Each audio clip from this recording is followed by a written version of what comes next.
Hello बच्चों, मैं professor Devesh Tripathi DT sir आ गया हूँ एक और वीडियो लेकर वेक्टर्स के ऊपर। हम लोगों ने अब तक ऑलमोस्ट 7 वीडियोस डिस्कस कर लिए हैं और उन वीडियोस को आप लोगों ने डेफिनेटली देखा होगा, ऐसा मैं उम्मीद कर रहा हूँ। नहीं देखा है तो जरूर देखो, बिकॉज 8वें वीडियो के पहले वो 7 वीडियोस देखना बहुत जरूरी है, अदरवाइज ये बीच में पढ़ने जैसा कुछ हो जाएगा। करेक्ट? तो चैनल पर डले हुए हैं, आप उनको देख सकते हैं। ये वीडियोस किस किस के लिए हेल्पफुल हैं? For students of class 11th 10 to 11th moving students, 12th वाले बच्चे जिनके बेसिक्स थोड़े कमजोर रह गए, 8th के बच्चे भी देख सकते हैं, सीखने के लिए अच्छा है, एंड 9th-10th के लिए भी ये रिकमेंडेड है बिकॉज फाउंडेशन के अंदर आता है ये। तो these videos which I am making is very helpful for these students, correct? जो जेईई नीट की प्रिपरेशन कर रहे हैं, फाउंडेशन की तैयारी कर रहे हैं। आज का वीडियो जो है वो थोड़ा सा एडवांस लेवल पर रहेगा बिकॉज हम लोग अब तक पढ़ी हुई चीजों के एप्लीकेशंस की ओर आगे बढ़ रहे हैं। Correct? So this video is basically based on the resolution of a vector or projection of a vector on another vector। अब तक हमने क्या देखा था लास्ट क्लास में डॉट प्रोडक्ट्स को पढ़ने के बाद कि अगर एक वेक्टर के कंपोनेंट्स में लेता हूं, तो ऐसा अगर मैं एक वेक्टर लेता हूं तो हमेशा हम इसके दो ऑर्थोगोनल कंपोनेंट्स लेते थे। ऑर्थोगोनल बोले तो 90 डिग्री, यानी कि इसका एक कंपोनेंट अगर इधर आएगा तो दूसरा इधर आएगा। ये एग्जैक्टली इसका कंपोनेंट नहीं है, थोड़ी सी इसकी लेंथ मुझे कम करनी पड़ेगी। करेक्ट? क्योंकि मैंने आपको परछाई वाला कॉन्सेप्ट बताया था। देखो, ये अगर मैं ऐसे रख देता हूं तो अब यहां से जब मैं लाइट डालूंगा तो ये जो लाइट है इसकी शेडो इस पॉइंट की इधर बनेगी और बॉटम वाले की इधर, तो ये जो लेंथ है ये इसका एक वाई कंपोनेंट हो गया। सिमिलरली ऊपर से लाइट डालूं तो यहां तक की जो लेंथ है, इस पॉइंट तक की length, this is the x component. But इसमें खासियत क्या थी कि हमने जो भी कंपोनेंट्स लिए वो एक्स और वाई दो ही एक्सिस पर ले रहे थे। हम 3 पर भी ले सकते हैं। करेक्ट? उसका भी तरीका मैं आपको बता चुका हूं। इनफैक्ट जो हमारा वेक्टर होता है वो प्रोजेक्शन ही होता है तीनों कंपोनेंट्स का, है ना? अच्छा, अब हमें ये देखना है कि एक वेक्टर को अगर दूसरे वेक्टर पर रिजोल्व किया जाए या कंपोनेंट उसका लिया जाए तो कैसे लेते हैं। So let us begin this topic, resolution of a vector और projection of a vector on another vector. तो मैं सबसे पहले क्या करता हूं, मैं रैंडमली कोई एक वेक्टर ले लेता हूं ए।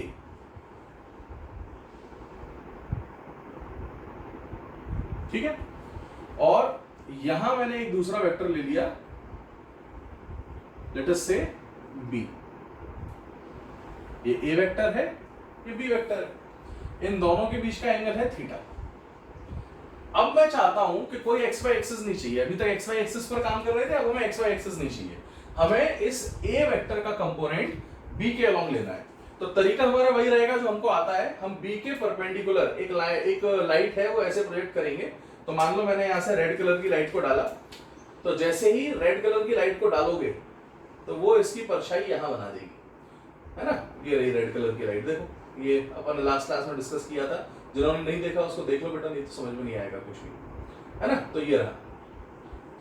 अब ये जो रेड कलर की लाइट गिर रही है, अच्छा एक खास बात और, ये जो वीडियो है ये देख तो सभी सकते हैं इसको, बट जो बच्चे नीट के लिए अपीयर कर रहे हैं उनके लिए उतना ज्यादा इंपॉर्टेंट नहीं है। ऐसा कह सकते हैं कि ठीक है बेसिक का हिस्सा है तो सीख लो, बट ऐसा नहीं है कि नहीं आता है तो फिर काम बिगड़ जाएगा।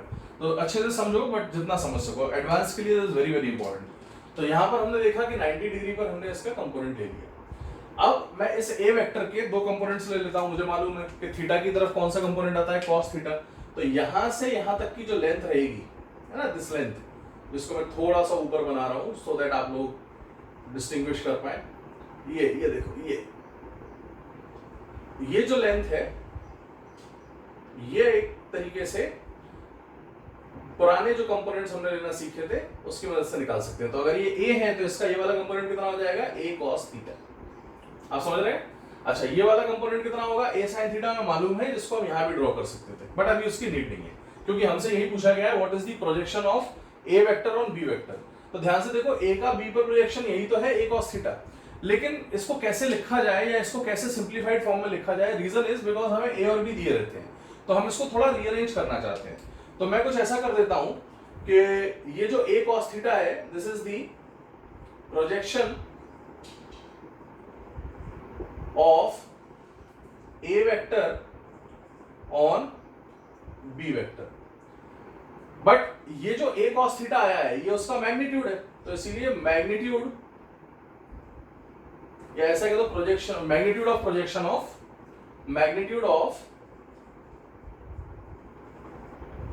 Projection of a vector on b vector. अब अगर मुझे इसे वेक्टर बनाना है तो हम ऐसा बोल सकते हैं कि यहां लिख देता हूं मैं, आप लोग थोड़ा सा समझिएगा, दिमाग लगाइए, है ना? अब ऐसा लिख सकते हैं projection of a vector on b vector is equal to a cos theta multiplied by what भैया, इसका डायरेक्शन, बी का डायरेक्शन कौन बताता है? यस आपको पता है, बी का डायरेक्शन बताता है unit vector in the direction of b. तो यूनिट वेक्टर बना देते हैं यानी बी कैप। तो इसको जब सिंप्लीफाई करोगे तो क्या बनेगा? A cos theta into B cap क्या होता है? B vector upon magnitude of B. Correct, ये मेरे सामने आ गया रिजल्ट। बट अभी भी ये मेरे सही फॉर्म में नहीं है, क्योंकि मुझे कॉस थीटा वॉस थीटा ये सब चीजों को थोड़ा सा एलिमिनेट करना है। तो अगर मैं यहाँ पर आपसे पूछूं कि ए और बी का डॉट प्रोडक्ट क्या होता है, तो आप सीधा सीधा बोल दोगे ए और बी का डॉट प्रोडक्ट होता है ए बी कॉस थीटा।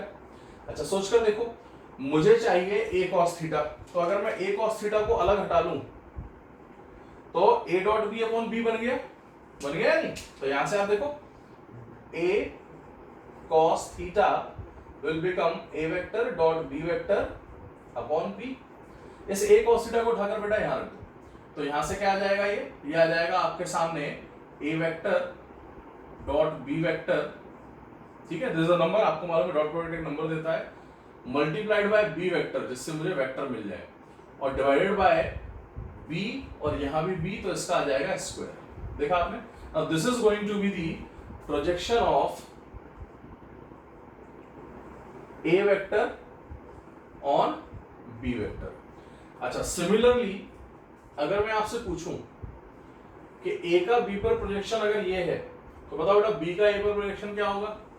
तो इसको करने के भी वही दो तरीके हैं। पहले तो मैं डायरेक्ट बताता हूं क्योंकि आपको डायरेक्ट आना चाहिए। तो projection of b vector on a vector, simply क्या करो, जहां जहां बी आ रहा है वहां ए लिख दो, जहां जहां ए आ रहा है वहां बी लिख दो। तो ये हो जाएगा आपका b dot a multiplied by b vector था, तो अब यहाँ क्या आ जाएगा? ए वेक्टर, और होल डिवाइडेड बाय नीचे क्या आ जाएगा? A square. जो मैंने लिखा उसको मैं भी जस्टिफाई करूंगा, है ना? जस्टिफाई करेंगे तभी मजा आएगा, नहीं तो क्या ऐसे ही लिख लिया। चेक करते हैं ना कि अपन सिमेट्री यहाँ पर एप्लीकेबल है या नहीं। एक्चुअली अल्बर्ट आइंस्टाइन की सारी जिंदगी सिमेट्री ऑफ नेचर खोजने में निकल गई। हर जगह चीजों की सिमेट्री होती है। जब ए का बी पर प्रोजेक्शन ऐसा आ रहा है तो बी का ए पर ऐसा आना चाहिए सिमेट्री रूल्स के हिसाब से। देखते हैं आता है या नहीं, है ना? तो सेम वही क्वेश्चन करेंगे हम। हमने क्या किया, पहले मैं चित्र बनाता हूं। अगर मैं इसको ए लेता हूं, ये हमारा ए वेक्टर है, और ये तिरछा सा थोड़ा मैंने बी वेक्टर ले लिया, ठीक है? Now this is b vector and this is a vector, ठीक है? अच्छा मैं ए वेक्टर की लाइन बना देता हूं, बिकॉज जरूरी नहीं है कि ए वेक्टर का जो बी का कंपोनेंट है वो ए से छोटा हो, है ना? तो मैंने ये लाइन बना दी जो मुझे ए वेक्टर की लाइन बता रही है, ठीक है? हालांकि ए वेक्टर लंबा नहीं है, ए वेक्टर यहीं तक है ना? इनफैक्ट मैं थोड़ा कॉम्प्लिकेट ही कर लेता हूं। लो मैंने इसको और लंबा ले लिया, इतना लंबा ले लिया कि इसका जो कंपोनेंट आएगा वो ए से इनफैक्ट बड़ा ही आना चाहिए। तो ये रहा हमारा बी वेक्टर, ठीक है? अब सुनना मेरी बात, अब मुझे तो वही याद है कंपोनेंट लो, है ना? तो मैं क्या करूंगा, मैं यहां से इस लाइन के परपेंडिकुलर में एक लाइट जला दूंगा, और उस लाइट की शेडो को मैं ऑब्जर्व करूंगा। तो इसका जो परपेंडिकुलर इस पर आएगा वो कुछ ऐसा आ जाएगा, देख पा रहे हो आप लोग? ये दिस रेड कलर्ड लाइन, है ना? नाउ दिस इज 90 डिग्री, ये तो हमें पता है। तो हमें ये भी अच्छे से पता है कि अगर 90 डिग्री है और ये एंगल थीटा है तो बी का ए पर कंपोनेंट ले सकते हैं, है ना? अच्छा बी का ए पर जो कंपोनेंट आएगा वो कितना आएगा? सीधा सीधा बोलो बेटा, यहां से यहां तक की लेंथ, ये देखो ग्रीन कलर से बता रहा हूं, ये जो लेंथ आ रही है ना, ये लेंथ बी का ए पर कंपोनेंट है, और थीटा की तरफ कंपोनेंट आता है कॉस, तो इसीलिए ये लेंथ हो जाएगी b cos theta. I hope आप समझ पा रहे हो। अच्छा बी कॉस थीटा ए से बड़ा है क्या? बिल्कुल बड़ा है। जरूरी नहीं है कि कंपोनेंट ओरिजिनल वेक्टर जिस पर प्रोजेक्शन ले रहे हैं उससे छोटा हो, बड़ा भी हो सकता है, जैसे यहां हो रहा है। तो अगर मैं आपसे पूछूं कि what is the projection of b vector on a vector, तो मैं यहां लिखता हूं उसको, आप थोड़ा सा कोशिश करें समझने की, है ना? यहां लिख देता हूं। तो let us do projection of b vector on a vector, ठीक है? तो समझो इसको, अब b का a पर प्रोजेक्शन लेना है तो सबसे पहले तो a पर प्रोजेक्शन कितना है, b cos थीटा, ये तो हो गया मैग्नीट्यूड, बट ये बात खत्म नहीं हुई, डायरेक्शन भी चाहिए। किसका डायरेक्शन है, a का डायरेक्शन। a का डायरेक्शन को क्या लिखते हैं बेटा, a कैप। तो यहां से हम लिख सकते हैं b cos theta into a vector upon magnitude of a। ठीक है, same a b cos theta में अगर मैं यहाँ पर b cos थीटा लिखूं कितना होगा, तो b cos थीटा हो जाएगा a dot b upon a। Substitute कर दो इसको, तो यहां से देखो ये आ जाएगा a dot b into a और नीचे a का स्क्वायर। देखा आपने। अच्छा, आपको मालूम है dot product is commutative, dot product is commutative. What do you mean by commutative? पुरानी प्रॉपर्टीज है 10th क्लास की, 8th की, 9th की, है ना, कौन कौन सी, a vector dot b vector is equal to b vector dot a vector. क्या फर्क पड़ता है, 2 को 3 से मल्टीप्लाई करो या 3 को 2 से, स्केलर प्रोडक्ट है ना यार, यहाँ टेंशन नहीं है, क्रॉस में हो जाती टेंशन। तो अगर ये दोनों सेम है तो आप देख सकते हो कि जो हमारा आंसर आया है वो एकदम एग्जैक्टली सेम आया है। तो ये ऑब्वियसली सिमेट्री ज्यादातर जगह एप्लीकेबल रहती है, इसीलिए सिमेट्री के पीछे बहुत ज्यादा लोग पड़े हुए थे हिस्ट्री से ही, है ना। तो आपको ये समझ में आया होगा, this is the resolution of a vector और projection of a vector on another vector, correct. तो आप इसको अच्छे से ध्यान रखें, सिंपल कॉन्सेप्ट है, बहुत ज्यादा कॉम्प्लिकेटेड नहीं है, थोड़ा सा समझोगे तो आ जाएगा। थोड़ा सा प्रोजेक्शन का आइडिया आपको लेना जरूरी था। तो आई होप आपको ये समझ में आया होगा, है ना। तो इसको सब लोग नोट कर लें, correct. So our next topic is cross product और वेक्टर प्रोडक्ट, है ना। विद दिस टॉपिक हम लोग वेक्टर के एंड की तरफ आएंगे, फिर हम छोटे छोटे इसके एप्लीकेशंस है उनको देखेंगे।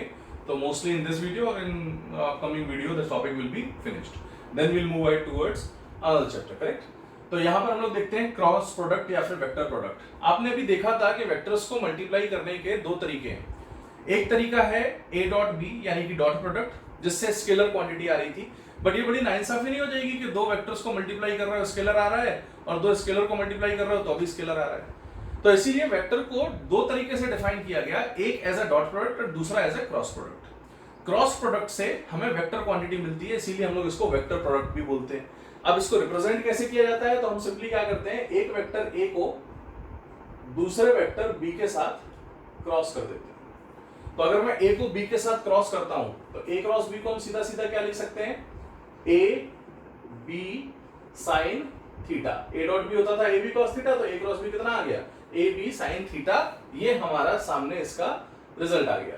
बट ये अभी इनकम्प्लीट लग रहा है मुझे। क्यों लग रहा है इनकम्प्लीट, क्योंकि ये है एक वेक्टर, ये है एक वेक्टर, क्रॉस प्रोडक्ट कर रहे हैं, इसको कहते हैं वेक्टर प्रोडक्ट। तो यहां भी क्वांटिटी कैसी आना चाहिए, वेक्टर क्वांटिटी। बट यहां a scalar b scalar, sine theta will always be scalar. तो यहां वेक्टर मल्टीप्लिकेशन का आंसर वेक्टर आने की जगह कैसा आ रहा है, स्केलर। यानी we are missing out of something and that something is what we call as direction. तो इसकी क्या डायरेक्शन होगी, फिलहाल हम उसको एन कैप लिख देते हैं। अगर कोई पूछे कि सर ये एन कैप क्या है, तो मैं आपको बता देता हूं, एन कैप निकालना बहुत ही आसान चीज है। N cap is the direction of a cross b। N cap is the unit vector in the direction of a vector cross b vector। तो n कैप क्या है बेटा, unit vector in the direction of a vector cross b vector. तो कोई पूछे कि ये direction कैसे निकालते हैं, कहां से आती है, तो इसके कई तरीके हैं। हम लोग एक सिंपल सा तरीका यूज करेंगे जिसको हम कहते हैं right hand thumb rule. Right hand thumb rule, ठीक है बेटा। तो this is our right hand thumb rule. इसको समझते हैं जरा, ये क्या होता है ना। बहुत ही पहले तो स्टेटमेंट समझ लो। अगर मैं अपने राइट हैंड के फिंगर्स को कर्ल करना समझते हो, ऐसे घुमाना, कर्ल, करेक्ट। तो थंब को बाहर आउट स्ट्रेच रखो और हाथ को कर्ल करो। तो अगर मैं अपने राइट हैंड के फिंगर्स को कर्ल करता हूं किसी एक वेक्टर से दूसरे वेक्टर के डायरेक्शन में, तो जो आउट स्ट्रेच थंब रहेगा यानी बाहर को निकला हुआ ये अंगूठा, ये मुझे a क्रॉस b का डायरेक्शन देता है। ये राइट हैंड थंब रूल कहलाता है। तो एन कैप का डायरेक्शन निकालने के लिए हम लोग किसका यूज करते हैं, राइट हैंड थंब रूल। तो कैसे यूज करते हैं जरा ध्यान से देखते हैं। अगर मैं आपसे बोलता हूं कि ये रहा मेरा a वेक्टर और ये रहा b वेक्टर, दोनों के बीच में कुछ एंगल हो सकता है, हमें उससे कोई मतलब खास तौर पे नहीं है, बट ठीक है, चलो डायरेक्शन निकालना है इसे। तो यहां अगर मुझे ए क्रॉस बी निकालना है तो समझिएगा जरा क्या हो रहा है, ए वेक्टर क्रॉस बी वेक्टर, इसका मुझे डायरेक्शन निकालना है, ठीक है। तो n cap of a cross b. तो आप सबसे पहले रूल को समझे, क्या करना है हमें, अपने राइट हैंड, याद रखना सबसे इंपॉर्टेंट बेटा, राइट हैंड थंब रूल के लिए राइट हैंड का इस्तेमाल करो, है ना। कई बार बच्चे लेफ्ट का लगा लेते हैं, उनको पता नहीं चलता, सबकॉन्शियसली ऐसे लिख रहे होते हैं और लेफ्ट हैंड से लगा रहे। डोंट डू दिस, है ना। राइट हैंड थंब रूल का मतलब है राइट हैंड का यूज करो, कॉमन सेंस बेटा, है ना। चलो शुरू करते हैं। तो राइट हैंड के फिंगर्स को ए की तरफ रखो और ए क्रॉस बी करना है तो ए से बी तक कर्ल करो। तो ए से बी तक आपने कर्ल किया तो इस दौरान ये अंगूठा किधर पॉइंट कर रहा है, अंदर की तरफ। So this thumb is pointing in invert direction, इसका मतलब ए इधर है बी इधर है, लेकिन ए क्रॉस बी किधर आ रहा है, इस बोर्ड के अंदर। फिर से समझो, ये रहा ए वेक्टर, ये रहा बी वेक्टर। अगर मैं ए क्रॉस बी करता हूं तो जो मेरा थंब है वो इस रेड मार्कर के अलोंग आएगा, यानी कि बोर्ड के अंदर मेरी तरफ, देख पा रहे हो। तो ए क्रॉस बी जो है वो मेरे परपेंडिकुलर आ रहा है, यानी ए और बी के परपेंडिकुलर आ रहा है। तो मैं साफ साफ पे यहाँ पर एन कैप, अच्छा इसको कैसे रिप्रेजेंट करें, चलो ये तो इधर हो गया, ये इधर हो गया, राइट लेफ्ट ऊपर नीचे बता सकते हैं। ये बोर्ड के अंदर बोर्ड के बाहर को कैसे इंडिकेट किया जाए, तो उसके लिए हम लोगों ने कुछ चीजें सीखी हुई हैं। जब भी कभी बोर्ड के अंदर का पॉइंट इंडिकेट करना होगा तो हम लोग क्रॉस बना देते हैं। क्या बना देते हैं बेटा, क्रॉस। क्रॉस का मतलब होता है इनवर्ड। और अगर बाहर का इंडिकेट करना है तो हम बना देते हैं डॉट, तो इसका मतलब होता है आउटवर्ड। चलो तो अब मुझे जल्दी से बताओ, ये जो ए क्रॉस बी का डायरेक्शन है वो इनवर्ड है या आउटवर्ड है, जल्दी बोलो। सबने देख लिया है तो कर लिया है ना, जल्दी बोलो जल्दी। क्या correct, this will B inward. तो मैं क्रॉस बना देता हूं। तो एन कैप यहां पर कैसा आ गया, क्रॉस। अच्छा, n cap of b cross है किधर आएगा जरा बताओ। अब ध्यान से देखो, फिर से वही, कहां करना, क्या करना है, राइट हैंड के फिंगर्स को बी पर ले जाओ, ले गए। अब इसको बी से ए तक कर्ल करो। बी से ए तक कर्ल करने पर थंब किधर है, बाहर की तरफ। तो इसका मतलब बाहर का डायरेक्शन हमारा बी क्रॉस ए का डायरेक्शन आ गया। और बाहर को किससे रिप्रेजेंट करते हैं, डॉट से। तो ये हमारा डॉट बन गया। आप एक खास बात ऑब्जर्व कर रहे हो, ए और बी दोनों वेक्टर्स एक ही प्लेन में है। इनफैक्ट ए और बी क्या, दुनिया के कोई भी दो वेक्टर्स हमेशा कोप्लेनर होते हैं। जैसे ये रख दिया मैंने, तो ये हमेशा इस प्लेन में लाई करेगा, यानी two vectors are always in same plane. Three plane बदल गया, देखो कोई दो एट अ टाइम प्लेन में हो सकते हैं, तीसरा नहीं है। तो थ्री हो भी सकते हैं, नहीं भी हो सकते हैं, but two vectors are always coplanar. And खास बात क्या है कि ये जो दो कोप्लेनर वेक्टर हैं, क्रॉस करने पे जो आंसर आता है वो इन दोनों के परपेंडिकुलर आता है। यानी कि सबसे खास बात क्या है हमारे सामने यहाँ पर जो याद रखने लायक है कि ए क्रॉस बी जो हमारा आएगा, this will be perpendicular to A vector, and A cross B जो हमारा आया है, this will also be perpendicular to both B vector. समझ में आ रहा है बेटा। तो A cross B is always perpendicular to both the individual coplanar vectors. तो जो दो कोप्लेनर वेक्टर्स थे ए और बी, ए क्रॉस बी हमेशा उसके कैसा आएगा, परपेंडिकुलर। ये इंपॉर्टेंट है, इसको समझो। तो ये मुझे डायरेक्शन निकालने का तरीका आ गया। अच्छा, अगर आपको ये तरीका आ गया है तो जल्दी से मेरे कुछ क्वेश्चंस का जवाब दो इन दी कमेंट सेक्शन, है ना। पहला क्वेश्चन, फर्स्ट बताओ, अगर मैं आपसे बोलता हूं कि एक वेक्टर मेरा ईस्ट में है ना, और ये है मेरा ए वेक्टर, और दूसरा वेक्टर मेरा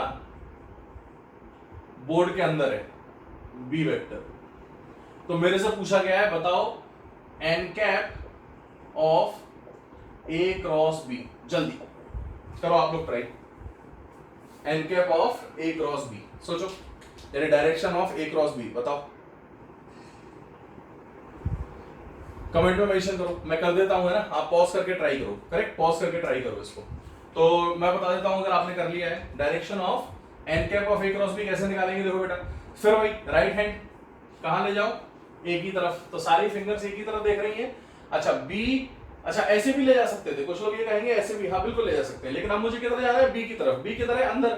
तो अंदर ऐसे तो कर्ल नहीं कर सकता, कर्ल तो ऐसे ही होता है, तो इसलिए मैं ऐसा घुमा देता हूं। तो अब अगर मैं ए से बी जाना चाहता हूं तो फिंगर्स को कर्ल करो। थंब किधर आ रहा है, ऊपर। तो इसका मतलब ए क्रॉस बी किधर आ रहा है, ऊपर की तरफ। तो इसको मैं सीधा सीधा बोल दूंगा अपवर्ड्स। कुछ लोग जे कैप बोल सकते हैं, कोई फर्क नहीं पड़ता। है ना, कोऑर्डिनेट सिस्टम अगर आपने माना है। अच्छा, ए क्रॉस बी ऊपर है तो बताओ जरा n cap of b cross a किधर आएगा, करके देख लो। बी किधर है, अंदर, बी से ए जाना है, थंब किधर है, नीचे, तो ये आ गया डाउनवर्ड्स। आपने देखा एग्जैक्टली उल्टा आ रहा है। तो इससे एक बात तो मुझे खास समझ में आ गई कि जैसे a dot b b dot a होता था, a dot b b dot a होता था, वैसे ए क्रॉस बी जो है वो बी क्रॉस ए नहीं होता। इसका रीजन क्या है, क्योंकि मैग्नीट्यूड तो सेम आ जाएगा, a b sine theta b a sine theta, लेकिन डायरेक्शन दोनों का कैसा आएगा, अपोजिट। तो मैं कह सकता हूं कि A cross B is anti parallel to B cross A, यानी दोनों के बीच के जो एंगल को जब हम कैलकुलेट करते हैं तो वो कितना आता है, 180 डिग्री। और इसीलिए अगर ए क्रॉस बी ऊपर आया तो बी क्रॉस ए नीचे, ए क्रॉस बी अंदर आया तो बी क्रॉस ए बाहर। समझ में आया सभी को? चलो अगला क्वेश्चन करो जल्दी से। I want everyone to try it, है ना। क्वेश्चन मैं यहां दूंगा, आप लोग पॉज करके इसको सॉल्व करेंगे एंड कमेंट सेक्शन में आंसर दो, ठीक है। जल्दी ऐसा ले लेते हैं कि यहां पर है माइनस बी वेक्टर और यहां है माइनस ए वेक्टर। अब वो मेरे से पूछ रहा है बताइए n cap of a vector cross B vector. Simple है, समझो, करो ट्राई, है ना। पॉज करो, ट्राई करो। चलो, आई होप आपने ट्राई कर लिया होगा, आप प्ले करके देख सकते हो, है ना। तो एन कैप निकालना है मुझे, कैसे निकालेंगे देखो जल्दी। अब गड़बड़ क्या है, माइनस ए और माइनस बी दे रखा है। माइनस ए क्या होता है, नेगेटिव वेक्टर, और नेगेटिव वेक्टर का उल्टा होता है पॉजिटिव। तो माइनस ए को अगर मैं 180 डिग्री से रोटेट कर दूं तो ये जो रेड कलर से बनाया है ये प्लस ए आ जाएगा। सिमिलरली माइनस बी को अगर रोटेट कर दूं तो ये आ जाएगा प्लस बी। अब बस खत्म, मुझे ए मिल गया, मुझे बी मिल गया, मुझे क्या निकालना है, ए क्रॉस बी। तो मैं क्या करूंगा, ए से बी तक राइट हैंड के फिंगर्स को कर्ल करूंगा। तो करो ए से बी तक कर्ल। जैसे ही ए से बी तक कर्ल करोगे you will come to know कि राइट हैंड के फिंगर्स ए से बी तक जा रहे हैं, तो थंब किधर आ रहा है, अंदर की तरफ। तो ये जो क्रॉस है ये मेरे को क्या दे देगा, ए क्रॉस बी। तो इनवर्ड, कितना का आंसर सही था देख लेना, है ना। तो ए क्रॉस बी आ गया। अच्छा, ऐसे ही अगर मैं पूछूं n cap of b cross a, जरूरत है क्या करने की, डायरेक्टली कर सकते हैं, yes, this will come out to be outward. I hope ये समझ में आ रहा है सभी को। अगला करो जल्दी से, थर्ड, देखते हैं कितने लोग कर पाते हैं, है ना। इस बार क्या करते हैं, इस बार थोड़ा ऐसा बनाते हैं। अंदर दे दिया गया है माइनस बी वेक्टर और नीचे दे दिया ए वेक्टर, ठीक है। अब उसने मेरे से दो सवाल पूछे हैं, n cap of minus b vector cross a vector and n cap of a vector cross B vector. I want every single student watching this video to pause it and solve it. Try करो बेटा, है ना। और उसके बाद फिर इसको अपन discuss करते हैं, है ना। तो आप लोग दिमाग लगाओ पॉज करके। आई होप आपने ट्राई कर लिया होगा, है ना। पॉज को रिमूव करते ही अपन तो सॉल्व कर लेते हैं ना। तो कैसे करेंगे समझो। पहले वाले का डायरेक्शन माइनस बी क्रॉस है, कैसे निकाले, देखो अब माइनस बी का ही उसने क्रॉस करने को बोला है, तो हमें बी निकालने की जरूरत है क्या, नहीं। माइनस बी किधर है, अंदर, तो अंदर ले जाओ हाथ, है ना। अब किधर जाना है, ए की तरफ, तो अंदर ऐसे भी जा सकता है, ऐसे भी जा सकता है, ये पूरा हर डायरेक्शन अंदर की तरफ इंडिकेट कर रहा है। लेकिन मुझे जाना किधर है, ए की तरफ। ए किधर है, नीचे, तो अंदर से नीचे अगर जाऊंगा तो थंब किधर आएगा, मेरी तरफ, यानी कि टूवर्ड्स लेफ्ट, आपका लेफ्ट, है ना, जो स्क्रीन पे दिख रहा है। तो इसीलिए जो माइनस बी क्रॉस से आएगा वो लेफ्ट में आएगा। समझ पा रहे हैं सभी लोग, वेरी गुड। आप होते हैं, बहुत सिंपल है, ये टफ नहीं होता, है ना। अच्छा, ऐसे ही ए क्रॉस बी अगर कोई पूछे तो ए क्रॉस बी के लिए अब थोड़ा दिमाग लगाओ। ए किधर है, नीचे, तो ये नीचे ले गए। अच्छा, प्रॉब्लम क्या है, माइनस बी किधर है, अंदर, तो प्लस बी किधर होगा, बाहर। अब मुझे नीचे से बाहर जाना है, तो ऐसे तो नहीं जा सकता, तो ऐसे जाना पड़ेगा। तो नीचे से बाहर गया, तो जैसे ही नीचे से बाहर जाऊंगा ये भी किधर आ रहा है, लेफ्ट में। तो कमाल की बात देखो, ये भी कितना आ गया, towards left. This is how we get the direction of a cross product. This is very important, आप लोगों को आना चाहिए, है ना। ये क्योंकि अभी तो इतना काम नहीं आएगा, लेकिन मैग्नेटिज्म में बहुत ज्यादा काम आए। चलिए, तो अब ए क्रॉस बी का डायरेक्शन हम सीख चुके हैं, है ना, राइट हैंड थंब रूल हमें आ गया है। अब मेरे को एक्चुअल में ए क्रॉस बी कैसे निकालना है इस चीज को सीखना है। अगर मैं डायरेक्शन को विदाउट राइट हैंड निकालना चाहूं तो मुझे वेक्टर फॉर्म में निकालना पड़ेगा, और वो कैसे होता है सब कुछ हम देखते हैं, ठीक है। तो सबसे पहले आप इस बात को समझें कि मैं एक केस ले लेता हूं जहां मैंने एक ए वेक्टर लिया, और इस ए वेक्टर की जो वैल्यू है ना, वो हमारे सामने आ गई है ए x I cap plus A Y J cap plus A Z के कैप, और बी वेक्टर की जो वैल्यू है वो है बी एक्स आई कैप बी वाई जे कैप प्लस बी जेड के कैप, ठीक है। हमारे सामने बेटा ए वेक्टर भी आ गया और बी वेक्टर भी आ गया। अब ये जो ए और बी वेक्टर आए हैं, मुझे इसका क्रॉस निकालना है। तो सेम जैसा हम करते थे वैसे ही करेंगे, हम ए वेक्टर क्रॉस बी वेक्टर लिख देंगे, ठीक है। अच्छा, आप समझो ए क्रॉस बी क्या होना चाहिए, ए x I cap plus A Y J cap plus A Z.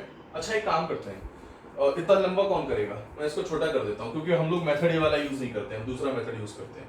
तो अगर मैं इसको ए x I cap plus A Y J cap लिख दूं तो क्रॉस बी एक्स आई कैप प्लस बी वाई जे कैप। अब अगर मैं इसको जैसा पहले पढ़ा था वैसे लिखना चाहूं तो मैं यहाँ क्या लिखूंगा, ध्यान से देखो जरा।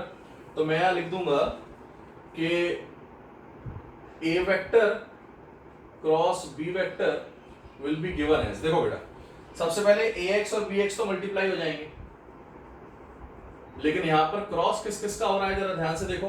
तो इसका आई है वेक्टर और इसका भी आई है, तो ये हो गया आई क्रॉस आई। क्या हो गया बेटा, आई cap cross I cap. Plus अगले पर आओ, ए एक्स को मल्टीप्लाई कर दो बी वाई से, तो क्या बन जाएगा, ए एक्स बी वाई और आई cap cross J cap. Plus अगले पर आओ, ए वाई इंटू बी एक्स, बचपन में पढ़ चुके हैं सब कुछ, है ना, यहां लिख देता हूं, plus A Y into B X.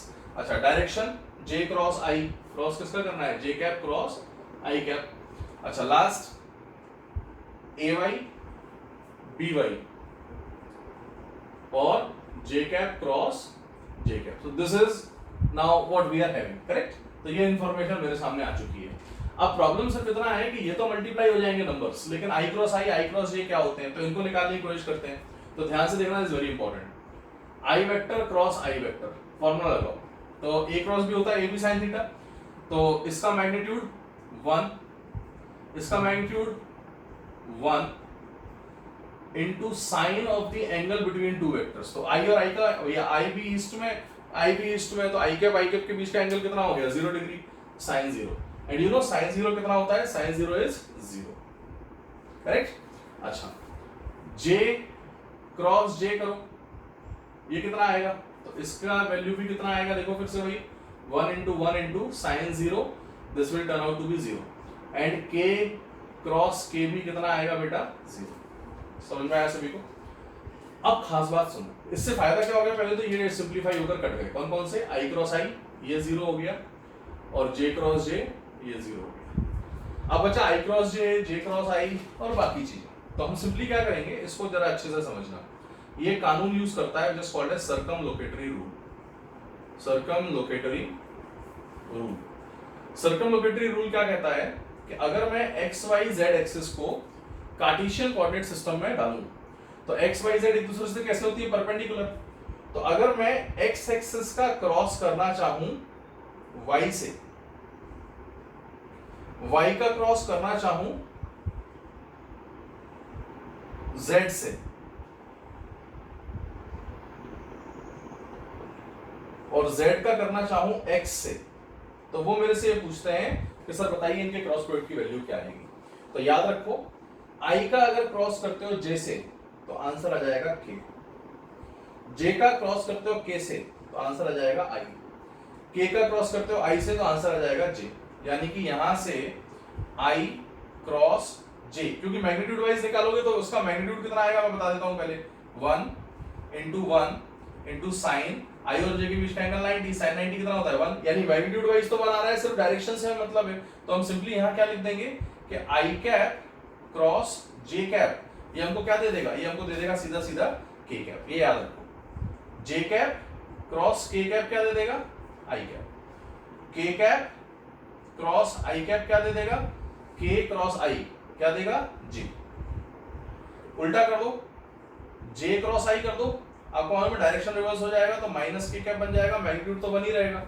अच्छा, के cap cross J cap minus आई कैप, आई कैप क्रॉस के कैप माइनस जे कैप। आई होप आप इसको याद रख पाएंगे, है ना। तो ये सर्कमलोकेटरी रूल, इसको ध्यान रखो, बाकी सब अपने आप आ जाता है। इसका इससे क्रॉस ये, इसका इससे ये, इसका इससे ये, उल्टा कर दो नेगेटिव ये, उल्टा कर दो नेगेटिव ये, उल्टा कर दो नेगेटिव ये। आई होप आप लोग इसको समझ पाए, करेक्ट। अब इसको सिंप्लीफाई करते हैं, तो यहाँ सब्स्टिट्यूट कर देते हैं। तो एक काम करते हैं, यहाँ कर देता हूं मैं, है ना। आप लोग ध्यान से देखो, तो अगर मैं आई क्रॉस जे पर जाना चाहूं तो यहाँ पर आई क्रॉस जे जो है वो आता है के।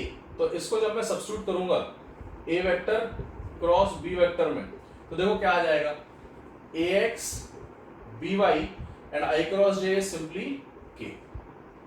अच्छा, plus A Y B X और जे क्रॉस ए कितना होता है बेटा, माइनस के। चूंकि ये एक दूसरे के अपोजिट है तो डायरेक्टली सब्सट्रैक्ट हो जाएंगे।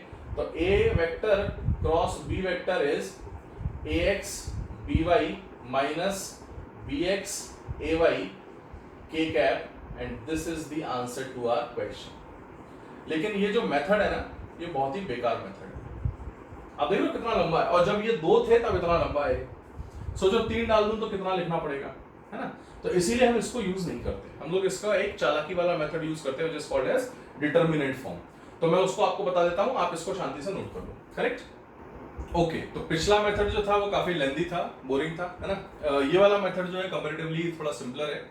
और 10th क्लास के बच्चों ने डिटरमिनेंट को पढ़ा हुआ होगा आईसीएसई बोर्ड में खासतौर पे, या फिर फाउंडेशन के दौरान। शायद सीबीएसई में आई थिंक नहीं है। तो कोई बात नहीं, हो ना हो, हमें क्या करना है, तो सीखेंगे। तो आप इसको जरा ध्यान से सीखो, ये बहुत ही अच्छा मेथड है। पहले तो डिटरमिनेंट होता क्या है, कि अगर मैं कभी भी किसी matrices is a set of numbers, है ना, कई सारे नंबर्स को एक सिस्टमैटिक सेट में लिखा जाता है। अगर मैं स्क्वायर मैट्रिक्स लेता हूं, यानी कि नंबर ऑफ रोज और नंबर ऑफ कॉलम बराबर हो, तो ऐसे मैट्रिक्स को हम लोग डिटरमिनेंट बोल देते हैं, है ना। उसकी हम वैल्यू निकाल सकते हैं। तो यहाँ ए क्रॉस बी या बी क्रॉस से निकालना है तो वो हमें वैल्यू निकाल कर ही सॉल्व करना होगा। तो सबसे पहले समझो करना क्या है। आप एक बॉक्स बनाइए, इसको हम बोलते हैं डिटरमिनेंट। अब ये 3x3 का एक मैट्रिक्स बनेगा जिसमें 3 रोज और 3 कॉलम होना चाहिए। 3x3 से मेरा क्या मतलब है कि जैसे 3 डायरेक्शन है, तो पहले लिख दो आई कैप, फिर लिख दो जे कैप, फिर लिख दो के कैप। 3 डायरेक्शंस हो गए। अच्छा, अब ये सोचो कि ए क्रॉस बी निकालना है या बी क्रॉस ए निकालना है। तो अगर ए क्रॉस बी निकालना है तो पहले ए के कोफिशिएंट्स लिखो या कंपोनेंट्स लिखो। तो ए का आई कंपोनेंट है ए एक्स, लिख दो ए एक्स, अगला ए वाई, अगला ए जेड। अब बी का, क्योंकि क्रॉस बी कर रहे हैं तो ये हो जाएगा b x B y B z. ध्यान से देखो, 1 2 3 रोज, 1 2 3 कॉलम, तो 3 रोज एंड 3 कॉलम, इसीलिए इसको हम 3x3 डिटरमिनेंट बोल रहे हैं। अब इसकी अगर मैं वैल्यू निकाल लूं तो मुझे आंसर मिल जाएगा। अब सवाल उठता है इसकी वैल्यू कैसे निकालते हैं, तो जरा ध्यान से समझना। सबसे पहले तरीका, ये सिंपल मेथड है, आपको याद रखना है ना, कैसे करते हैं ये सीख लो। सबसे पहले रूल है ये, आई को लो, ऑल्टरनेट चलेंगे। अगर पहला आई पॉजिटिव ले रहे हैं तो अगला वाला जे कैसा होगा, नेगेटिव, ठीक है। अच्छा, आप सुनो, आई को लेने के बाद आप इस डायग्राम में से वो रो और वो कॉलम एलिमिनेट कर दो जिसमें आई आ रहा है। तो आई इसमें आ रहा है, इसको भूल जाओ और इसको भूल जाओ, कर दें एलिमिनेट। देखो ये हटा दिए, अब सिर्फ इतना दिख रहा है, ठीक है। तो आई का कॉलम, आई का रो एलिमिनेट कर दिया। अब इसके अंदर क्या करो, इसके अंदर क्रॉस में इसको मल्टीप्लाई करो, यानी कि अगर मुझे इसको मल्टीप्लाई करना है तो मैं इसको इससे मल्टीप्लाई करूंगा। तो यहां आ जाएगा A Y into B Z minus, तो ये हो जाएगा आपका A Z into B Y. Correct, आपको समझ में आया क्या किया हमने, फिर से देख लो एक बार। A Y B Z minus B Y A Z, पहले यहीं से शुरू करेंगे, है ना, आई वाले सेंस में, ठीक है। ये क्लियर है सभी को। अच्छा चलो, अब आई कैप का हो गया, अब लिख दो जे कैप का। तो अब क्या करते हैं, यहाँ जे के फिर से लिख दिया मैंने, है ना। यहाँ पर आ गया आपको ए एक्स और बी एक्स। चूंकि मेरे पास यह फैसिलिटी है इसीलिए मैं इसको मिटा रहा हूं, आपके पास नहीं होगी, आप मत मिटाओ, आप सिंपली रिलेट करो, है ना, छुपा लो, हाइड कर लो, थोड़ा सा इमेजिन कर लो। चलो, अब हमें प्लस आई वाला काम खत्म हो गया, अब आते हैं अगले वाले पे। अगर पहला प्लस लिया तो दूसरा वाला नेगेटिव, तो माइनस जे कैप लो। अच्छा, माइनस जे कैप की बात करें तो फिर से ध्यान से देखो, इस बार माइनस जे कैप यानी इसका ऐसा ले लिया, तो हॉरिजॉन्टल रो और वर्टिकल कॉलम जिसके अंदर जे कैप आ रहा है उसको हटा दो, हटा दिया, बस खत्म। अब क्या करो, ax को मल्टीप्लाई करो bz से, सेम तरीका, तो ax multiplied by bz minus bx को किससे करोगे, az से। देखो कितना आसान, दो कौड़ी का घटिया मेथड है ना। तो चलो माइनस जे कैप हो गया, इसको भी समझ में आ गया होगा सभी को, ठीक। अच्छा, अगले पर आते हैं। अब इसको फिर से हटा दो, ax ay और यहां पर bx था, इसको लिख दिया by,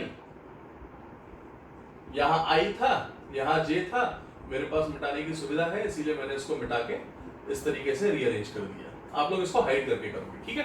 चलो अब आ जाते हैं i j, इसके बाद अगला कौन सा है हमारा k।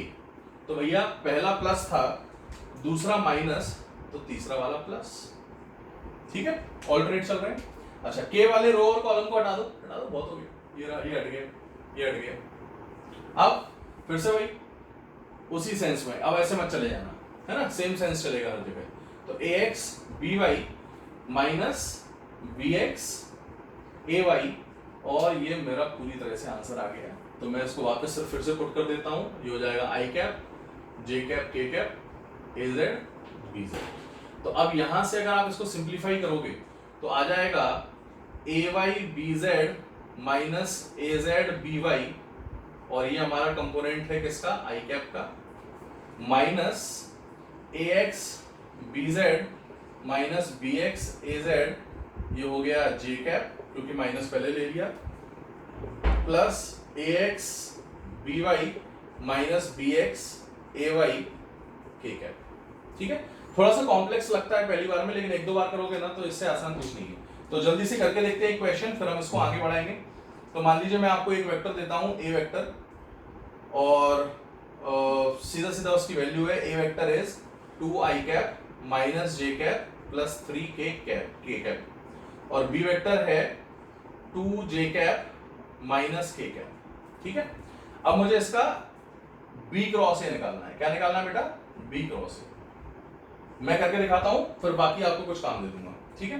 तो b क्रॉस ए कैसे करते हैं जल्दी से देखो। सबसे पहले पहला step, i j k as it is लिख दो। अब b क्रॉस ए कर रहे हो तो पहले b का i है इसमें, नहीं तो 0, j है क्या, हाँ 2, k है क्या, हाँ -1। अब a पर आ जाओ, 2 -1 3, सबको क्लियर है। अच्छा, सबसे पहले किसको लेंगे, है ना, आप डायरेक्ट करो, अब मिटाने की जरूरत नहीं है, मैं भी डायरेक्ट करता हूं। देखो ये, तो ये और ये हट गए, इमेजिन करो ये है ही नहीं, अब बचे ये दोनों, तो 2 × 3 6, तो पहले लिख दो i कैप इंटू 2 × 3 कितना हो गया 6, माइनस -1 × -1 +1, पहला पॉजिटिव तो दूसरा नेगेटिव। आ जाओ j पर, करेक्ट। अब j पर आ गए तो ये वाला और ये वाला गायब, तो बचा रह गया ये, इसको इससे मल्टीप्लाई करो 0, माइनस इसको इससे मल्टीप्लाई करो -2, देख पा रहे हो। तो पहला i माइनस j, तो तीसरा प्लस k, ठीक है। k पर आ जाओ बेटा, k को लिख दिया, इसको हाइड कर दो, कर दिया हाइड। अब बचा ये चारों, इसको इससे मल्टीप्लाई करो 0, इसको इससे करो 4, तो 0 -4। तो यहां से सॉल्व करो तो b क्रॉस से कितना आ जाएगा, 6 - 1 यानी 5i, 0 -2 यानी +2 अगेन माइनस से मल्टीप्लाई होगा तो -2j कैप, और यहां पर कितना बचेगा -4k कैप। आप एक खास बात देख रहे हो, जो उतने लंबे मेथड से होता था वो इतनी सी जगह में मैंने सॉल्व कर दिया, तो ये भी बताने के लिए लंबा था, है ना। तो आप समझ गए होंगे questions are very easy and you can solve it. तो आपको समझ में आया कैसे अप्रोच करना है। तो क्रॉस प्रोडक्ट को इस तरीके से निकाला जाता है, इसका बहुत ही अच्छा फिजिकल सिग्निफिकेंस है, इसीलिए फिजिक्स में काफी इंपॉर्टेंट चैप्टर माना जाता है, सेक्शन माना जाता है। तो कई सारी फिजिकल क्वांटिटीज क्रॉस प्रोडक्ट से आती हैं, ठीक है। तो टॉर्क हो गया, पर मैं आगे बताऊंगा इसके जो जो एप्लीकेशंस है वो सारे एप्लीकेशंस हम नेक्स्ट वीडियो में देखेंगे। तो मैं क्या करता हूं, मैं आपको कुछ क्वेश्चंस दे देता हूं मीनवाइल करने के लिए, तो आप लोग इनको जरूर ट्राई करें और मुझे व्हाट्सएप पर भेजें। जो भी मुझे व्हाट्सएप पर क्वेश्चन भेजेगा मैं उसको उसका सॉल्यूशन भेजूंगा, करेक्ट। बहुत ही सिंपल क्वेश्चन। क्वेश्चन नंबर 1 जो आपको ट्राई करना है, होमवर्क क्वेश्चंस। फर्स्ट क्या है, ए vector is, just for practice, है ना, minus 2 I cap plus J cap minus 3 K cap, और बी वेक्टर है